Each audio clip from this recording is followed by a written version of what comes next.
Bill Maher was doing an interview, and he was asked if he'd ever run for office, and then there was this interesting little back and forth.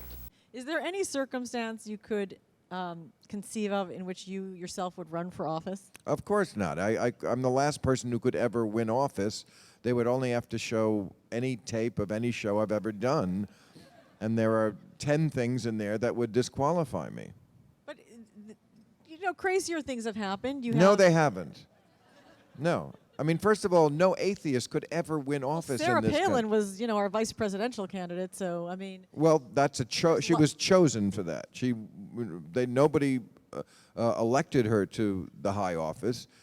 She was number 2 on the ticket, and she's not an atheist. She's in line with the Jesus freaks who are the majority in this country. Well, hold on. If we were talking about California, I mean... Well, they weren't going to win California. No, I'm not talking about Palin. I'm talking about you.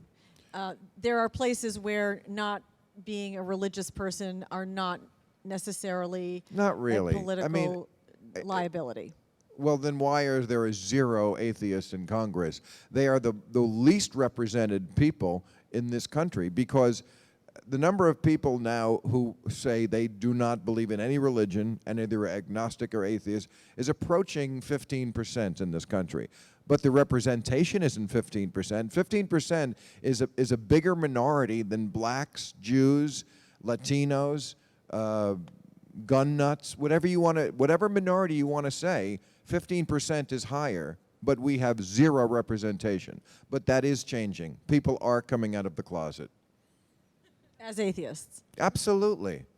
I had Billy Crystal on Friday night. His book is like, no, I can't really believe in a God. You know, who would have ever thought about Billy Crystal? They're out there. They're thinking it. They're just afraid to say it. But that's changing. It'll be the new gay marriage. So he's making 2 separate points. One of the points is that if you look at the state of being an atheist or an agnostic or a deist in the United States today, there really is no hope. We had 1 atheist in the last Congress. We have 0. We actually have 0 this time. 0 people who will declare I am an atheist, right? Isn't that amazing? 0, man. 0. And what he's saying is, if you actually look at the polls, did you know the American people would vote for a Muslim over an atheist? That blows my mind. Because think about how much Muslims are demonized in the United States. Wall-to-wall demonization on Fox News. It's not like CNN is like open arms to Muslims. There's a lot of demonization.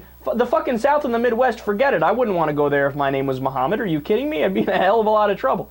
But atheists are less popular than that. There are still laws on the books in a lot of different states in the U.S. that say atheists cannot run for office. Now, those laws are wildly unconstitutional, so on a federal level, they're kind of like null and void, but they still are written on the books. So what he's saying is today, there really is no hope for atheists, agnostics. We actually are discriminated against, believe it or not. Like, there actually is some systematic discrimination, and the polls are incredibly against us when it comes to public opinion of us. But then the other point that he's making is also inarguable, because what he's saying is, look, we are growing really fast. We are right, and there's going to be a tipping point. And to actually correct him, he said, oh, it's approaching 15%. I think he was referring to people who consider themselves atheists. It's approaching 15%. The numbers that I was able to find, about 7% of people self-describe as atheist. But if you widen that umbrella a little bit and you include people that describe themselves just as non-religious, as not part of any organized religion. So they could be somebody who's an atheist, an agnostic, a deist, or somebody who might say I'm like spiritual or whatever it is, right? Then it's 20%, 20% of the American population.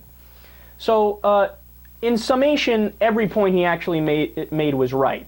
So the first point was, look, right now it's a, harsh time for atheists and agnostics or secularists in the United States. We have 0 representation. The polls have a low favorability rating of us. We're actually discriminated on the books. But the second point is also nothing but brightness ahead, because people are actually coming out as atheists. I'm telling you, man, we're we will eventually elbow our way into the room and we will be taken seriously.